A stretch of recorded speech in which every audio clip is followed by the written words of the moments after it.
കേരളത്തെ വിഴുങ്ങുന്ന ലഹരി മാഫിയയെ വേരോടെ അറുത്തുമാറ്റാൻ ആഭ്യന്തരമന്ത്രി രമേശ് ചെന്നിത്തല പുതിയ ഓപ്പറേഷൻ തുടങ്ങി, ഓപ്പറേഷൻ തൂഫാൻ. ഇപ്പോൾ ആ ഓപ്പറേഷൻ തൂഫാന് തൻ്റെ സകലമാന വൈരാഗ്യങ്ങളും മറന്ന് പിന്തുണയുമായി വന്നിരിക്കുകയാണ് വെള്ളാപ്പള്ളി നടേശൻ. എന്തോന്നു മേഘയ്ക്ക് ഈ വെള്ളാപ്പള്ളി നടേശൻ്റെ ഈ പിന്തുണ കണ്ടിട്ട്? വെള്ളാപ്പള്ളി നടേശൻ കുറച്ചൊക്കെ മയപ്പെട്ട് വരുന്നുണ്ട്.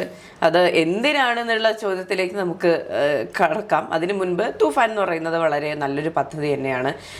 ഇപ്പോൾ ഓപ്പറേഷൻ തൂഫാൻ വഴി ഒരുപാട് പേർ ലഹരി ഉപയോഗം ചെയ്യുന്നവർ മാത്രമല്ല, ഈ പറഞ്ഞ ഡ്രഗ് പെഡ്ലേഴ്സും എല്ലാം തന്നെ ഇതിൽ കുടുങ്ങുന്നുണ്ട്. അപ്പോൾ സ്വാഭാവികമായിട്ടും അതിന് അർഹിക്കുന്ന അംഗീകാരം, അർഹിക്കുന്ന അഭിനന്ദനം അതിന് ലഭിക്കുന്നുണ്ട്.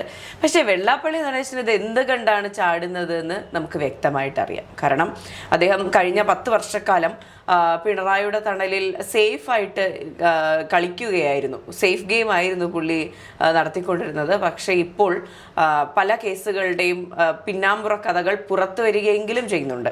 പല കഥകളും നമുക്കറിയാം. ഇപ്പോൾ ആത്മഹത്യാ പ്രേരണ കുറ്റം പോലുള്ള വളരെ സീരിയസ് ആയിട്ടുള്ള ക്രൈം പോലും അദ്ദേഹത്തിൻ്റെ പേരിൽ പുറത്തു വരുന്നുണ്ട്. അദ്ദേഹത്തെ പ്രതിയാക്കിക്കൊണ്ട് കേസെടുക്കുന്നുണ്ട്. അപ്പോൾ സ്വാഭാവികമായിട്ടും ഒരു അറസ്റ്റിലേക്കോ അല്ലെങ്കിൽ വലിയൊരു അന്വേഷണ രീതിയിലേക്കോ, ഒരു അന്വേഷണത്തിൻ്റെ ഒരു കാലയളവിലേക്കോ കടക്കാനുള്ള സാധ്യത ഉള്ളത് കൊണ്ട് തന്നെ അദ്ദേഹം ഇപ്പോഴും സേഫ് ഗെയിം കളിക്കാനുള്ള പരിപാടിയിലാണെന്ന് വിശ്വസിക്കുന്നു. പക്ഷേ ഇവിടെ നടക്കില്ല എന്ന് തന്നെയാണ് തോന്നുന്നത്. കാരണം ആഭ്യന്തരമന്ത്രി രമേശ് ചെന്നിത്തലയാണ്. രമേശ് ചെന്നിത്തലയെ ഇൻഫ്ലുവൻസ് ചെയ്യാൻ വെള്ളാപ്പള്ളിക്ക് കഴിയുകയാണെങ്കിൽ അതൊരു വലിയ സംഭവമായിരിക്കും. പക്ഷേ അദ്ദേഹത്തിന് ഇൻഫ്ലുവൻസ് ചെയ്യാൻ കഴിയില്ല. ഇപ്പോൾ വി.ഡി. സതീശനെ ആണെങ്കിൽ പോലും അദ്ദേഹത്തിന് ഇൻഫ്ലുവൻസ് ചെയ്യാൻ കഴിയില്ല. കഴിഞ്ഞ ദിവസം നമ്മൾ അദാനിയുമായി ബന്ധപ്പെട്ട വാർത്തകൾ സംസാരിച്ചിരുന്നു. അപ്പോൾ അദാനിയുമായി അദ്ദേഹം കൂടിക്കാഴ്ച നടത്തിയിട്ടുണ്ടാകും, അല്ലെങ്കിൽ അദാനിയുമായിട്ട് നല്ല ബന്ധമുണ്ടാകാം.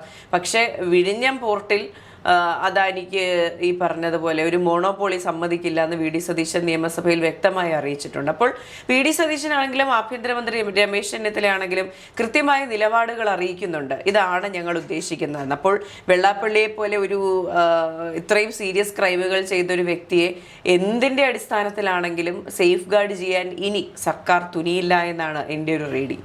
അതുമാത്രമല്ല, ഇപ്പോൾ ആഭ്യന്തരമന്ത്രി രമേശ് ചെന്നിത്തലയുടെ അടുത്ത് ഒരു സമവായം എന്നോണം ഈ വെള്ളാപ്പള്ളി നടേശൻ്റെ ഓരോ പ്രസ്താവനകളും അല്ലെങ്കിൽ ഓരോ വിശേഷണങ്ങളും ഇറക്കുന്നുണ്ട്. അതായത് ആഭ്യന്തരമന്ത്രി തൻ്റെ നാട്ടുകാരനാണ്, അതുമാത്രമല്ല ചെയ്യുന്ന എല്ലാ പ്രവർത്തികളും നാടിന് എന്താ പറയുക ഒരു ക്രമസമാധാനത്തിലേക്ക് എത്തിക്കുന്നുണ്ട് എന്നുള്ള രീതിയിലുള്ള പ്രസ്താവനകളെല്ലാം ഒരു വശത്ത് വെള്ളാപ്പള്ളി രമേശ് ചെന്നിത്തലയെ പ്രകീർത്തിച്ചുകൊണ്ട് ഇറക്കുന്നു.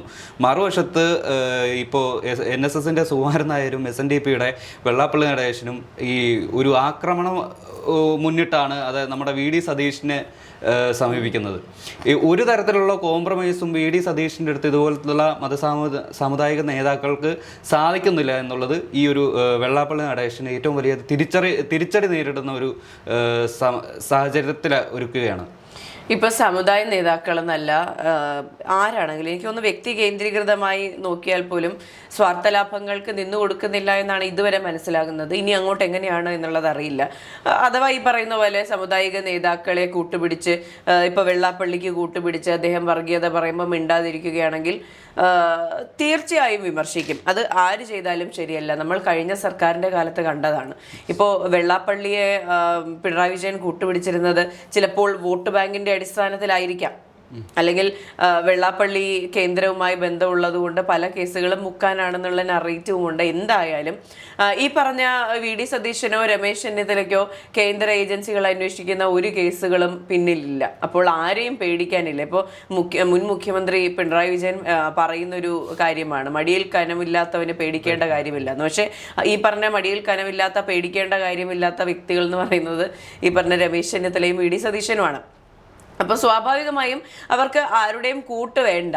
അപ്പോൾ ഈ പറഞ്ഞ സാമുദായിക നേതാക്കൾ നമ്മൾ പറഞ്ഞു വന്നത് പിണറായി വിജയൻ ചിലപ്പോൾ വോട്ട് ബാങ്കിന് വേണ്ടിയിട്ടായിരിക്കാം, അല്ലെങ്കിൽ ഈ പറഞ്ഞ ഒരു ബെനിഫിറ്റ് കിട്ടാൻ വേണ്ടിയിട്ടായിരിക്കാം സപ്പോർട്ട് ചെയ്തത്. പക്ഷേ ഈ പറഞ്ഞ ബെനിഫിറ്റുകളൊന്നും വേണ്ട എന്ന് പറഞ്ഞ് നിൽക്കുന്ന കോൺഗ്രസ്സുകാർക്ക് അല്ലെങ്കിൽ UDF മുന്നണിക്ക് ഇതൊന്നും ആവശ്യമില്ല. ഇപ്പോൾ വെള്ളാപ്പള്ളിയെ കൊണ്ടു നിർത്തി വർഗീയത പറഞ്ഞ ഒരു പരിപാടി സംഘടിപ്പിക്കുന്നു, സ്റ്റേജ് കെട്ടുന്നു, അനൗൺസ്മെന്റ് നടത്തുന്നു. VD സതീശൻ വെള്ളാപ്പള്ളിയെ സ്റ്റേജിൽ കയറ്റി നിർത്തി വർഗീയത പറയുമ്പോൾ നോക്കി നിൽക്കുമെന്ന് ആശിക്കുന്നതൊന്നുണ്ടോ? ഒരിക്കലും ചെയ്യില്ല. അതാണ് ഓരോ വ്യക്തികളുടെ ഒരു രീതി എന്ന് പറയുന്നത്. അപ്പോൾ വെള്ളാപ്പള്ളി ഇനി വർഗീയത പറഞ്ഞാൽ അതിനെ സപ്പോർട്ട് ചെയ്യാൻ ചിലപ്പോൾ പ്രതിപക്ഷ നേതാവ് ഉണ്ടാകും, പക്ഷെ ഒരിക്കലും മുഖ്യമന്ത്രി അതിനെ സപ്പോർട്ട് ചെയ്യുമെന്ന് തോന്നുന്നില്ല. ഇനി കേസിലേക്ക് കടക്കുകയാണെങ്കിൽ KK മഹേഷന്റെ ആത്മഹത്യ, അതുപോലെ തന്നെ മൈക്രോ ഫിനാൻസ് തട്ടിപ്പ്, സ്വന്തം സമുദായത്തിലെ വ്യക്തികളെ പോലും വഞ്ചിച്ച ക്രൂരരാണ് വെള്ളാപ്പള്ളി നടേശൻ എന്ന് പറയേണ്ടി വരും. അപ്പോൾ ഈ പല കേസുകളും അന്വേഷിക്കേണ്ടിയിരിക്കുന്നു. ഇപ്പോൾ വെള്ളാപ്പള്ളി നടേശനെ പലരും ഗുണ്ട എന്നാണ് പറയുന്നത്. എന്തുകൊണ്ടായിരിക്കും പറയുന്നത്? എത്ര പേരെ ഉപദ്രവിച്ചിട്ടുണ്ടാകും, എത്ര പേർക്ക് ജീവഹാനി ഉണ്ടാകും? ഈ പറയുന്ന മഹേഷിന്റെ മുഖത്ത് വരെ അന്നടിച്ച ഒരു വ്യക്തിയാണ്, ഒരു ഗുണ്ടയെ പോലെ സംസാരിക്കുകയും പ്രവർത്തിക്കുകയും ചെയ്ത ആളാണ് വെള്ളാപ്പള്ളി. അതെ, എത്ര കുടുംബങ്ങൾ അദ്ദേഹത്തെ ഭയന്ന് കഴിയുന്നുണ്ടാകും. അപ്പോൾ ഈ കാര്യങ്ങളെല്ലാം കണക്കിലെടുത്തുകൊണ്ട് അദ്ദേഹം നിയമത്തിന് മുന്നിൽ വരേണ്ട ഒരു വ്യക്തിയാണ്. അല്ലെങ്കിൽ അദ്ദേഹം തെറ്റ് ചെയ്തിട്ടില്ല എന്ന് അദ്ദേഹം തന്നെ പ്രൂവ് ചെയ്യണം. അത് അദ്ദേഹം ചെയ്യാത്തിടത്തോളം കാലം അദ്ദേഹം തെറ്റുകാരൻ തന്നെയാണ്. അപ്പോൾ ഈ നിയമവഴിയിലൂടെ മുന്നോട്ട് പോകേണ്ട ഒരു സാഹചര്യം. അതുപോലെ തന്നെ മകൻ തുഷാർ വെള്ളാപ്പള്ളിയും ചെറിയ മീനൊന്നുമല്ല. ഈ പറഞ്ഞ കുറേയധികം നിയമ പ്രശ്നങ്ങൾ ഉണ്ട്, അല്ലെങ്കിൽ കേസുകളുണ്ട്, പലതും പുറത്തു വന്നിട്ടില്ല. പുറത്തു വന്നാൽ ഇവരെല്ലാം അഴിയെണ്ണും എന്നുള്ള കാര്യം തീർച്ചയാണ്. വണ്ടിച്ചെക്ക് കേസിൽ അജ്മാനിലെ ഒരു ഇത്ര മാസത്തോളം അകത്ത് കിടന്ന തുഷാർ വെള്ളാപ്പള്ളിയുടെ ഒരു ഭൂതകാലം പലർക്കും അറിയില്ലായിരിക്കും, പക്ഷേ കുറച്ച് പേർക്കൊക്കെ അതിൻ്റെ ഒരു ഫ്ലാഷ് ബാക്ക് അറിയാവുന്നതാണ്. അതെ, അപ്പോൾ ഈ പറയുന്ന പോലെ ഇനി ഈ പരിപാടി നടക്കില്ല. ഇനി ഇത് മൂടിക്കെട്ടി വെക്കാൻ, അല്ലെങ്കിൽ നിങ്ങൾക്ക് വർഗീയത പറഞ്ഞാലും എന്ത് പറഞ്ഞാലും നിങ്ങളെ സേഫ് ഗാർഡ് ചെയ്യാൻ ആരും ഇപ്പുറത്തില്ല. കാരണം ഈ ഒരു കാര്യം പറയുന്നുണ്ടല്ലോ, ഇപ്പോൾ വെള്ളാപ്പള്ളിക്ക് വേറൊരാളുമായിട്ടൊരു സഖ്യം ഉണ്ടാവുകയാണെങ്കിൽ അങ്ങോട്ടും ഇങ്ങോട്ടും ബെനിഫിറ്റ്സ് ഉണ്ടാവും. ഇപ്പോൾ വെള്ളാപ്പള്ളിയിൽ നിന്ന് ബെനിഫിറ്റ്സ് വേണ്ടാന്നുണ്ടെങ്കിൽ ഈ പറഞ്ഞ തിരിച്ച് ബെനിഫിറ്റ് കൊടുക്കേണ്ട കാര്യമില്ല, അല്ലെങ്കിൽ ഒരു തരത്തിലുള്ള പ്രിവിലേജും അങ്ങോട്ട് വെച്ച് നീട്ടേണ്ട ഒരു സാഹചര്യം ആർക്കും വരില്ല. അപ്പോൾ വെള്ളാപ്പള്ളി കുറ്റക്കാരനാണ് എന്ന് തന്നെയാണ് ഇതുവരെയുള്ള തെളിവുകൾ നമുക്ക് മനസ്സിലാവുന്നത്. KK മഹേഷന്റെ ആത്മഹത്യാ കുറിപ്പെന്ന് പറയുന്നത് 36 പേജുള്ള ആത്മഹത്യാ കുറിപ്പാണ്. ഒരു മനുഷ്യൻ 36 പേജോളം എഴുതി വച്ച് ആത്മഹത്യ ചെയ്യാൻ തീരുമാനിക്കണമെങ്കിൽ അദ്ദേഹത്തിനെ അത്രയും ബുദ്ധിമുട്ടിച്ചിട്ടുണ്ട്, അത്രയും പ്രശ്നങ്ങൾ അദ്ദേഹത്തിന് ഉണ്ടായിട്ടുണ്ട് എന്നുള്ള കാര്യം വ്യക്തമാണ്. അപ്പോൾ ഇതെല്ലാം പുറത്തു വരണം. KK മഹേഷന്റെ ഭാര്യയും അതുപോലെ തന്നെ BDJSന്റെ മുൻ സ്ഥാപക നേതാക്കൾ, ഇപ്പോൾ അവരിൽ നിന്ന് കൂട്ടുകെട്ടിയ കുറേ ആൾക്കാരും ഇതിന് പിന്നാലെ തന്നെ ഓടുകയാണ്. എത്ര വർഷമായുള്ള പോരാട്ടമാണ്.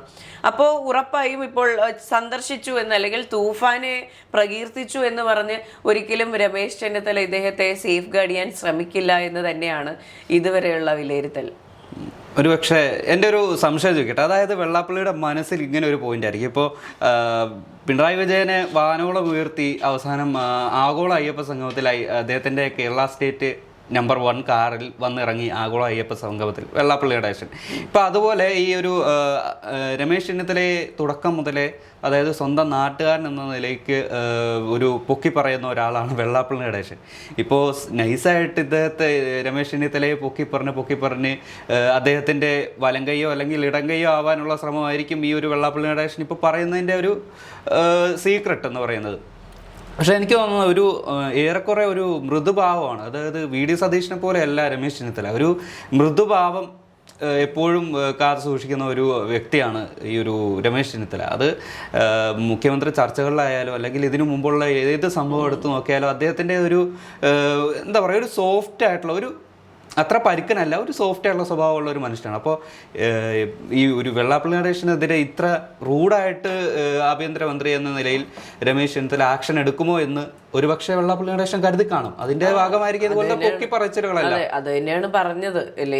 അതായിരുന്നു വെള്ളാപ്പള്ളി നടേശൻ വിചാരിച്ചത്. പക്ഷേ നിയമത്തിന്റെ കാര്യത്തിൽ, അല്ലെങ്കിൽ നമ്മുടെ ലോ ആൻഡ് ഓർഡറിന്റെ കാര്യത്തിൽ രമേശ് ചെന്നിത്തല അത്ര ലീനന്റ് ആയിട്ടുള്ള ഒരു വ്യക്തിയാണെന്ന് തോന്നുന്നുണ്ടോ? അല്ലെങ്കിൽ ഒന്ന് ജസ്റ്റ് തൂഫാനിൽ പിടിച്ച അല്ലെങ്കിൽ അറസ്റ്റിലായ വ്യക്തികളുടെ ഫോട്ടോസൊക്കെ എടുത്ത് നോക്കിയാൽ പ്രായമായവരുണ്ട്, സ്ത്രീകളുണ്ട്, പെൺകുട്ടികളുണ്ട്. അപ്പോൾ ഇതൊക്കെ കാണുമ്പോൾ ഇവരുടെ അടുത്ത് ഈ പറഞ്ഞ സോഫ്റ്റ് കോർണർ വരില്ലേ? സ്വാഭാവികമായിട്ടും ഒരു പെൺകുട്ടി കരഞ്ഞാൽ അല്ലെങ്കിൽ ഒരു സ്ത്രീകളെ പിടിച്ചിട്ട് കരയുമ്പോൾ അവരുടെ ഫോട്ടോ പുറത്ത് വിടണ്ട, ഒരു സോഫ്റ്റ് കോർണർ അവർക്ക് അവരെടുത്തുണ്ടെങ്കിൽ അവരുടെ ഫോട്ടോ പുറത്ത് വിടണ്ട, അല്ലെങ്കിൽ ഇത് പുറത്ത് പറയണ്ട എന്ന് ചിന്തിക്കുന്ന ഒരാളല്ല രമേശ് ചെന്നിത്തല. അപ്പോൾ ഇത്രയും സീരിയസ് ക്രൈം ചെയ്ത ഒരു വ്യക്തി പൊക്കി പറഞ്ഞു എന്ന് പറഞ്ഞ് അവരോട് സോഫ്റ്റ് കോർണർ തോന്നാൻ ഒരു തരത്തിലും 0% ചാൻസ് ആണ് ഈ പറഞ്ഞ കാര്യം. അല്ല, ഇത് ഞാൻ പറഞ്ഞത് വെള്ളാപ്പള്ളിയുടെ ഒരു ഭാഗത്ത് നിന്നുള്ള ഒരു വ്യൂ ആണ് പറഞ്ഞത്. അതായത് ഇനി അതുപോലെ എന്തെങ്കിലും സോഫ്റ്റ് കോർണർ, അതായത് ഇനി അഥവാ ബിരിയാണി കൊടുത്താലോ എന്നുള്ളൊരു വിചാരം വെള്ളാപ്പള്ളിക്ക് ഉണ്ടെങ്കിൽ അത് വേണ്ട എന്ന് തന്നെ വെള്ളാപ്പള്ളി മനസ്സിലാക്കണം.